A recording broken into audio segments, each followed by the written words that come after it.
I think it's just messed up how they bunch up South American and Mexican culture together, because I think those are two different things. So what's your take on that? You're from a Mexican standpoint, like give just a synopsis of that difference, because that's, I think, is a huge difference, because you don't see mariachi bands outside of Mexico. No.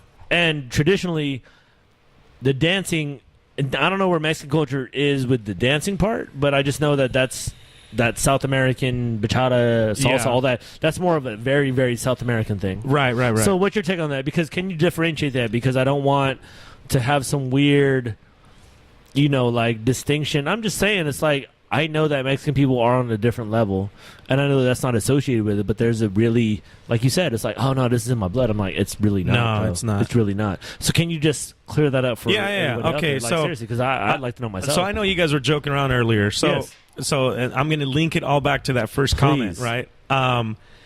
So the original dance came from something called danzón, where you see old people kind of dancing in a box, in a square. It's like square literally, dancing. So they it's like a steps, and they form a square. So where did that form, though? What country? So salsa, where do you guys think it's from? Taco Bell.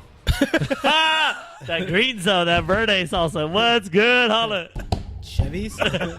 Seen it. So salsa originally came from Cuba. Yeah. And that's what I talked Salsa's about. like When one they of my got favorite closed movies. off from the world, Yes. and New York and it other was countries gone. took over, right? When it went to New York, they called it mambo.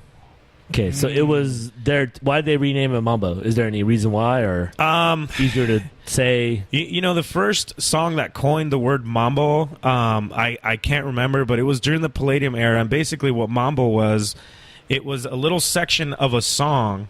Like a break beat. Like a break. Yeah. It was a break in the music. Where it's like, it's just one they part started jamming, right? That's fucking tight. That's what I'm saying. That sounds like some B-boy shit. Yeah. Go ahead, It is. So you let go of your partner, and you just start doing footwork. Ooh. Yeah.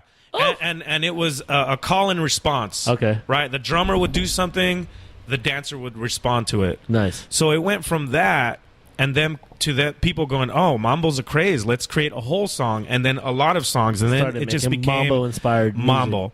Okay. So the original salsa, so to speak, was mambo. Okay. Now, salsa, the reason why they ended up turning it into that is because it started getting other influences. Central America, South America, even LA, Europe, Africa. What's the biggest differences, though? What did all those cultures bring to the art? Like, if you had to say, singers, even, believe it or not, jazz had a big influence. Okay. Yeah. So what it means is, we joke around about this, but you get a little bit of ingredients from here, a little bit from there. South America. So all these ingredients. That's why they kind of called it salsa. So now what people know as mambo is salsa. It's salsa, because it has so many influences with so many different countries. So that's an American-born thing because of the influence of a lot of different cultures. That's it. At that time. So mambo to salsa. That's it. And that's a very general term. And there's a documentary called From Mambo to Hip Hop. You guys need to watch that. Yeah, it talked about the Bronx. Key to myself when I'm listening to this and editing. Mambo to hip hop. From Mambo to Hip Hop, a Brooklyn tale. I find that because is there's that a the lot one of with the two little kids on the cover? I don't remember. I've seen it on YouTube. I never saw like a DVD or anything about it, but it's on there. I think I've seen it on Netflix. And it just talked about the influences that Brooklyn had the whole dance. Spanish Harlem and stuff like that, and how people used to perform outside because there was no club. There was no way back in the day. Yeah. There's no outlet to just do your art. Same thing with hip hop. You guys look at stories and they weren't allowed to go into discos and play hip hop. They would perform outside. Yeah, on the streets where with their turntables and it was kind of a smaller thing. So it was the same thing with salsa. Damn, that's dope. That's hella dope. Yeah. And it's still like that. It's still like that in countries like Cuba, like Puerto Rico. You just walk around and there's people jamming, and like professional people that you would think like, man, because that's their whole life. Yeah, everything they wake up and Damn, that's dope. Fuck, that's dope.